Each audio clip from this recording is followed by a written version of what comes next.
Depuis l'apparition du livre Les enfants fantômes, le notariat francophone agit pour que les droits des enfants sans état civil soient reconnus. De multiples initiatives ont prolongé l'ouvrage de Laurent Dejoie et d'Abdoulaye Yarissou. Un documentaire a été tourné en Afrique et un député européen a décidé de s'investir. Il a organisé une conférence au Parlement européen en présence d'experts internationaux. Pourquoi ? Parce que je suis très marqué par le caractère humain qui s'attache aux enfants fantômes. C'est plusieurs centaines de millions d'enfants dans le monde qui de fait n'existent pas, ont donc des difficultés pour aller à l'école, pour trouver du travail, pour être assurés, et qui sont la proie des milices ou des pègres. C'est un problème régalien qui intéresse au premier rang les chefs d'État des pays concernés.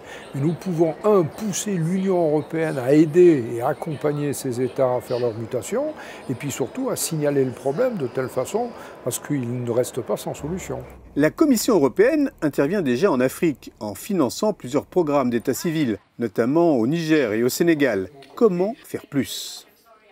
Si aujourd'hui beaucoup de parlementaires français s'intéressent, s'impliquent dans cette question, notamment par le biais de l'Organisation internationale de la francophonie, il nous paraît absolument indispensable d'élargir le champ des soutiens à cette cause et il était important de venir ici à Bruxelles en parler pour fédérer les énergies de plusieurs parlements nationaux via le Parlement européen.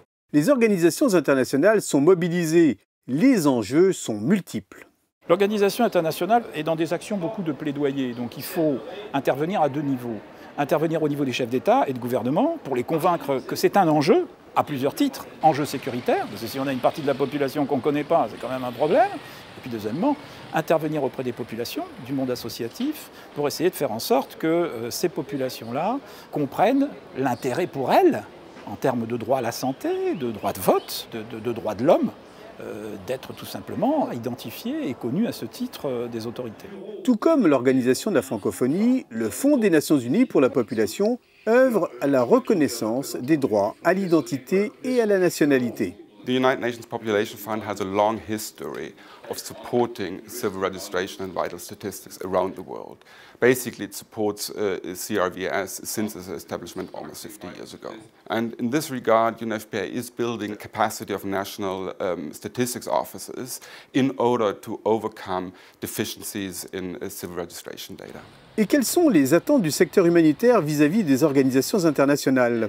Les organisations internationales nous épaulent déjà beaucoup et depuis quelques années ça s'est accéléré et c'est tant mieux parce que leur intervention en matière de plaidoyer est énorme. Elles ont une portée que seul l'UNICEF ne pourra jamais avoir et également en matière de financement parce que ces actions sont quand même coûteuses.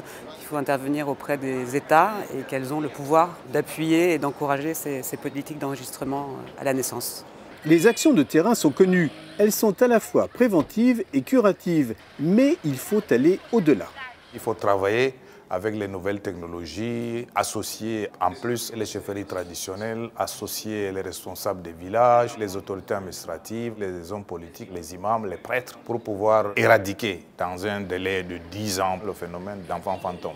Et dans le domaine du curatif, on va continuer à faire les audiences foraines, mais il faut aussi moderniser les législations pour que ces audiences soient moins longues et moins coûteuses, qu'on trouve des solutions judiciaires qui puissent, en un temps record, pouvoir permettre d'obtenir des actes de naissance à grande échelle. Les nouvelles technologies, informatique, téléphonie, facilitent l'enregistrement des enfants à la naissance. Le Burkina Faso expérimente une innovation peu coûteuse, le code à bulles. Nombre d'ONG et d'organisations internationales ont marqué leur intérêt.